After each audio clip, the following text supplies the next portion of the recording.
what are the ways that we can understand how our process influences our product and how our product structure influences its clinical function?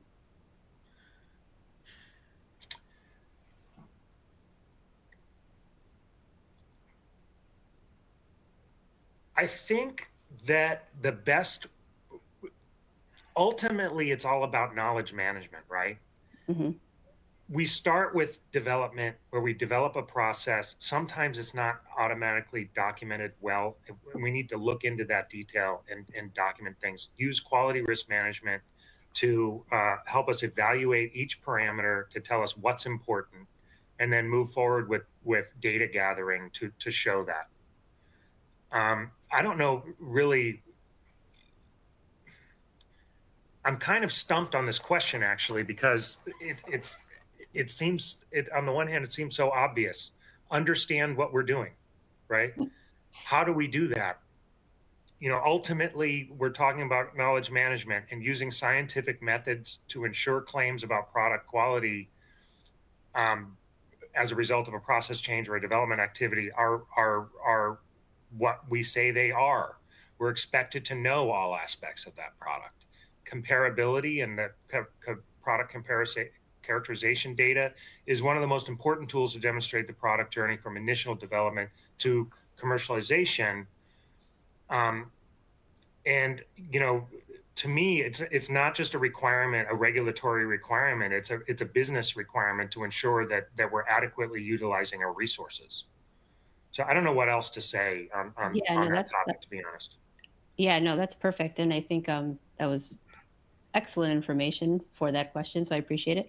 John, what do you think about how the process influences the product? Yeah, it's an interesting question, especially if you look at it historically, right? Because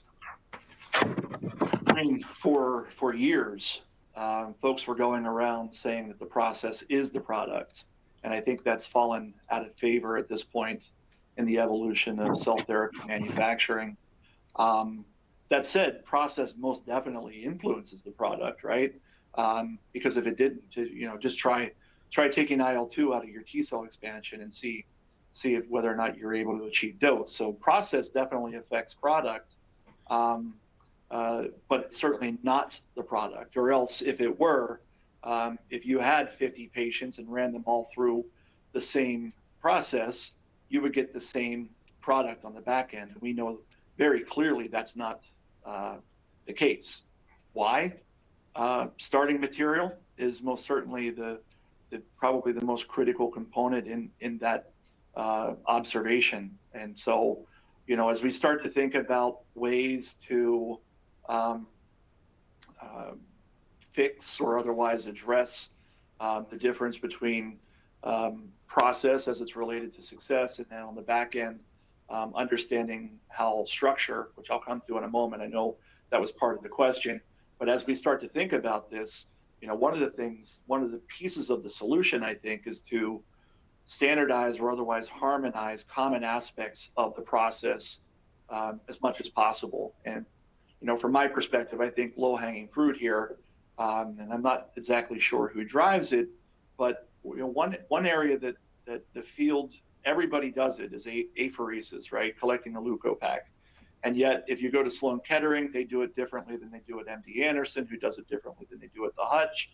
And that alone creates variability in that starting product from which we're trying to harmonize some of these things to create better CPPs, CQAs, again, which all then leads back to comparability. So from my perspective, I think that standardization, harmonization is an area that we need as a community to really settle in on to try to drive some of those solutions. As far as the structure equating to function, it's something we don't talk a lot about in the industry. I don't know, maybe it's trade secrets or what have you. But at a former employer who they have a commercial grade CAR T asset that's one of the best ones in the world, at least as measured by efficacy and clinical data. There were internal conversations around the binder that was being used. That binder was not like other binders in the sense that it wasn't SCFV derived, but instead it was a VHH domain from a llama immunization campaign. And so there are questions then around the avidity of VHH versus SCFV and how that may play a role. We certainly know from some of the early exhaustion data that affinity does play a role. And then more recently, we're seeing data coming out of some of the leading labs in the R&D world that even the co-stim domains in the context of a liquid tumor versus a solid tumor, very, very different outcomes in terms of T cell expansion and the ability to fight off that tumor.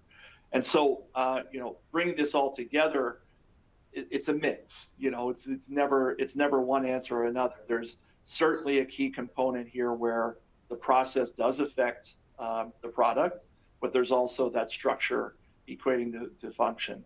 And I think, ultimately, we're going to have to address it from a multi-angled approach because there's no one size fits all solution to the question.